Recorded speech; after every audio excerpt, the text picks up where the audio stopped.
एक बार की बात है, रामपुर नामक गांव में आरोही और सपना दो बहनें अपनी माँ के साथ रहा करती थी।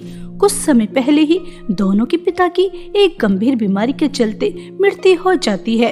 दोनों बहनों की जिम्मेदारी सावित्री के ऊपर आ जाती है और वह रात दिन मेहनत कर कर अपनी दोनों बेटियों का पालन पोषण किया करती थी। ऐसे ही समय बीत रहा था और एक दिन अचानक सावित्री की तबीयत बहुत ज्यादा बिगड़ जाती है और वह बेहोश होकर फर्श पर गिर जाती है।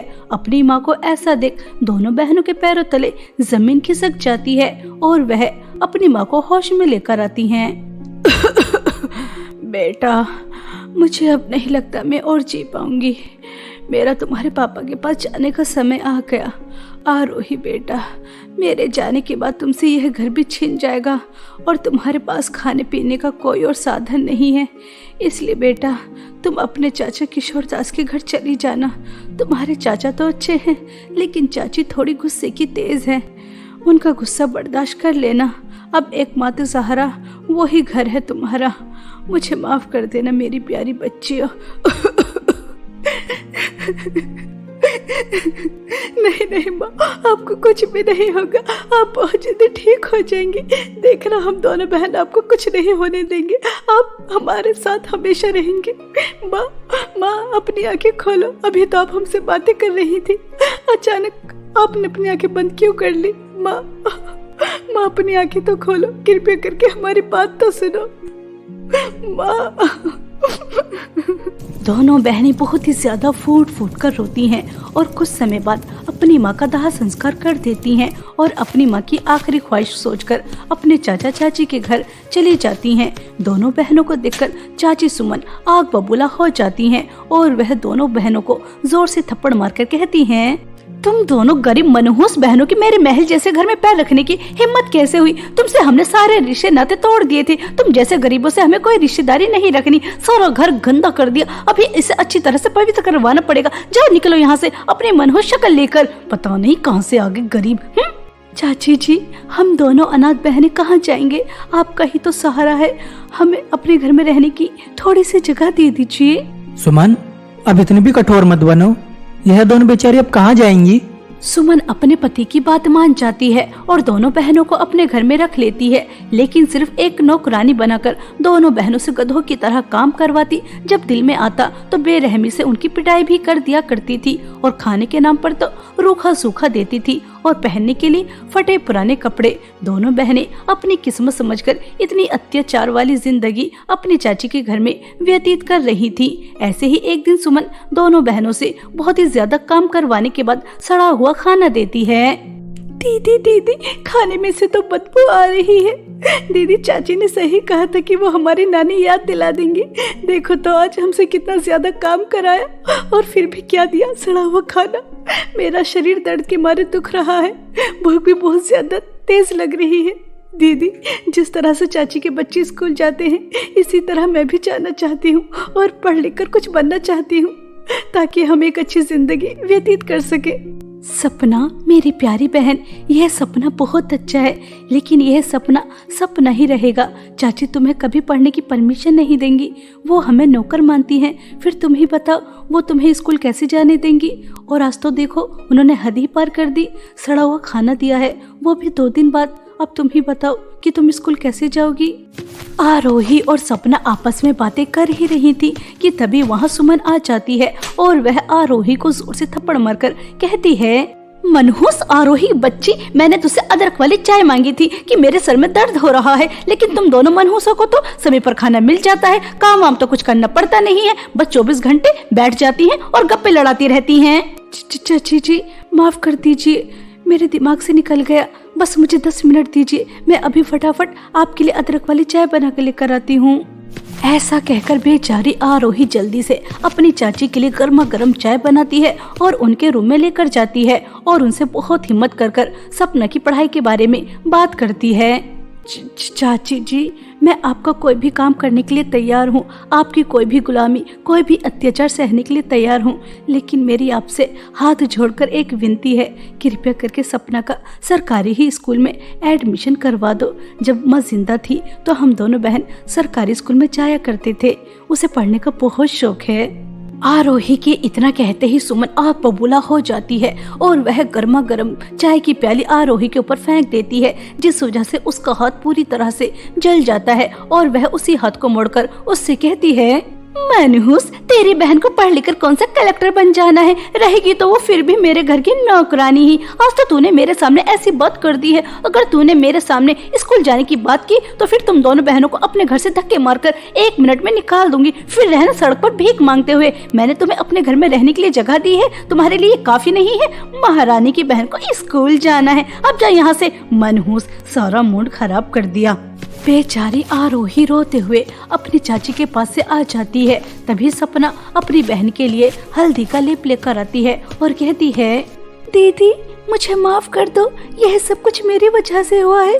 दीदी यह हल्दी का लेप लगा लीजिए, इससे आपके जख्म ठीक हो जाएंगे और मैं आज के बाद स्कूल जाने की बात कभी नहीं करूंगी। अपने दिल और दिमाग से यह ख्याल निकाल दूंगी। दीदी आज की रात तो हमें पानी पीकर ही अपना गुजारा करना पड़ेगा, क्योंकि खाना तो सड़ा हुआ है। ऐसा कहकर सपना बहुत रोती है और आरोही भी अपने जख्मों पर हल्दी का लेप लगा लेती है और दोनों बहनें सड़ा हुआ खाना फेंककर पानी पीकर रोते रोते सो जाती हैं। सुबह हो जाने के बाद सुमन आरोही को बुलाती है और उससे कहती है, सुन करम चली, मेरी बहन आ रही है और मेरी बहन को गंदगी बिल्कुल भी पसंद नहीं है, इसलिए पूरे घर की अच्छी तरह सफाई कर देना और 5 तरह के अलग अलग पकवान भी बना देना। उसे अलग अलग वैरायटी के खाना खाना बहुत पसंद है। और तो सुन सपना की बच्ची, पूरे गार्डन की सफाई कर देना। अगर तुम दोनों मनहूस बहनों की वजह से कोई भी गलती हुई तो मैं तुम्हें छोड़ूंगी नहीं। चलो अब जाओ यहाँ से, अपने काम पर लग जाओ। पता नहीं वह कौन सी मनहूस घड़ी थी जब दोनों गरीब मनहूस बहन मेरे घर आई थी। बेचारी आरोही के हाथ में अभी भी छाले थे, उनमें अभी भी जलन हो रही थी, लेकिन वह अपनी चाची को काम करने से मना नहीं कर सकती थी। उसे मजबूरी में ऐसे ही छालों में घर का सारा काम करना पड़ता है। पहले वह पूरे घर की सफाई करती है, उसके बाद इतने दर्द में बहुत मुश्किलों से चूल्हे के पास जाकर 5 तरह के अलग अलग पकवान बनाती है और सपना गार्डन की सफाई कर रही थी। ऐसे ही दोनों बहनें अपना अपना काम कर रही थी। कुछ समय बाद सुमन की बहन विनीता आ जाती है और दोनों बहनें डाइनिंग टेबल पर बैठकर खाना खा रही थीं कि तभी विनीता की नजर दोनों बहनों के ऊपर जाती है। छी छी, अरे अरे सुमन, तूने इतनी ज्यादा फटीचर गरीब नौकरानियों को क्यों रखा है? इनके कपड़ों से कितनी ज्यादा बदबू आ रही है। क्या ये खाना इन्होंने बनाया है? अरे यार, तू तो मेरे स्टैंडर्ड को अच्छी तरह से जानती है कि मैं नौकरानी भी कैसी रखती हूँ। मुझे ये खाना बिल्कुल पसंद नहीं। ऐसे गरीबों का हाथ का खाना मैं खाऊंगी? कभी भी नहीं। ऐसी गरीबों को तू कैसे बर्दाश्त कर रही है? अरे यार विनीता, तुम परेशान क्यों होती हो? तुम तो मेरी सबसे अच्छी बहन हो, तुम्हें तो मैं नाराज कर ही नहीं सकती। अगर तुम्हें यह नौकरानी पसंद नहीं आ रही तो कोई बात नहीं, राहुल के पापा यहाँ पर नहीं है, अभी के अभी इन दोनों गरीब बहनों को धक्के मारकर निकाल देती हूँ। लेकिन यार बस तुम नाराज मत हो। अगर तुम नाराज हो गई तो मुझे क्लब की मेंबरशिप कैसे दिलाओगी? तुम दोनों फटीचर गरीब बहनों, जाओ, अब तुम्हारा इस घर में कोई काम नहीं है और दोबारा अपनी मनहूस शक्ल लेकर यहाँ पर मत आ जाना। चाची जी, यह आप क्या कह रही हैं? इतनी रात को हम दोनों बहन कहाँ जाएंगे? हमारा तो आपके सिवा और कोई नहीं है। चाची जी, मैं आपकी पैर पकड़ती हूँ, हाथ जोड़ती हूँ, कृपया करके हमें मत निकालिए। हाँ हाँ चाची, इतनी रात हो रही है, हम कहाँ जाएंगे? हमें मत निकालिए, हमें मत निकालिए। हम दोनों बहनों से जो भी करने के लिए कहेंगे हम वो सब करने के लिए तैयार हैं और कोई शिकायत का मौका भी नहीं देंगे, लेकिन कृपया करके हमें मत निकालिए। दोनों बहनें अपनी चाची के सामने बहुत गिड़गिड़ाती हैं, उनके पैर भी पकड़ती हैं, लेकिन चाची को बेचारी दोनों अनाथ बहनों के ऊपर जरा भी रहम नहीं आता और वह धक्के मारकर दोनों को निकाल देती हैं। दोनों बहनें रात के अंधेरे में इधर से उधर भटक रही थी कि तभी उन्हें रास्ते में जाल में एक चिड़िया फंसी हुई नजर आती है जो बहुत ही ज्यादा जख्मी थी। आरोही तुरंत उसके पास जाती है, उसे जाल से बाहर निकालती है, नदी से पानी पिलाती है और जड़ी बूटी के पेड़ से लेकर कुछ जड़ी बूटियां उस चिड़िया के जख्मों पर लगाती है। जैसे ही वह चिड़िया ठीक होती है तो वह अपने असली रूप में आ जाती है। असल में वह एक बहुत सुंदर परी थी। तभी वह दोनों बहनों से कहती है, तुम दोनों बहन बहुत अच्छी हो। तुमने एक परिंदे को बचाने के लिए कितना प्रयास किया। तुम बहुत अच्छी हो, इसलिए मैं तुम्हारी मदद करना चाहती हूँ। आओ मेरे साथ चलो, मैं तुम्हें नदियों के जादुई 3 नेकलेस की नदी के पास लेकर चलती हूँ। ऐसा कहकर परी अपने साथ दोनों बहनों को नदियों के जादुई 3 नेकलेस के पास लेकर जाती है। एक नेकलेस की नदी में सोना बह रहा था, दूसरे नेकलेस की नदी में हीरे बह रहे थे और तीसरे नेकलेस की नदी के पास मासूम मासूम छोटे छोटे बच्चे बैठे हुए थे। वहां जाकर परी दोनों बहनों से कहती है, आरोही और सपना, यह हमारी जादुई 3 नेकलेस की नदियां हैं। जिस नदी से सोना बह रहा है, अगर वह नेकलेस पहनती हो तो तुम्हारे सामने सोना ही सोना आ जाएगा, और अगर हीरे वाला नेकलेस पहनती हो तो तुम्हारे सामने हीरे ही हीरे आ जाएंगे। और अगर तुम जिस नेकलेस के पास छोटे छोटे मासूम बच्चे बैठे हैं वह नेकलेस पहनती हो तो यह बच्चे चुड़ैल की कैद से आजाद हो जाएंगे और तुम्हें 10,000 रुपए मिलेंगे। अब तुम्हारे हाथ में है कि तुम सारी जिंदगी हीरे और सोना लेकर सारी जिंदगी ऐश करना चाहती हो, या फिर इन मासूम बच्चों को चुड़ैल की कैद से आजाद कराकर 10,000 रुपए लेना चाहती हो। परी जी, हमें हमेशा हमारी माँ ने समझाया है कि मुसीबत में आए लोगों की मदद करनी चाहिए और लालच तो कभी नहीं करना चाहिए। और यह मासूम बच्चे अपने परिवार से अलग है और परिवार की क्या अहमियत होती है हम दोनों बहन अच्छी तरह से जानते हैं, इसलिए हम धन दौलत का लालच नहीं करेंगे। चुड़ैल से इन बच्चों को छुड़ाकर 10,000 रुपए लेकर अपना कोई काम शुरू करेंगे और मेहनत से कमाएंगे और खाएंगे। तुम दोनों ने धन दौलत का लालच नहीं किया, इसलिए मैं सोने और हीरे के नेकलेस तुम्हें देती हूँ। मैं तो बस तुम्हारी परीक्षा ले रही थी और तुम अपनी परीक्षा में पास हो गई।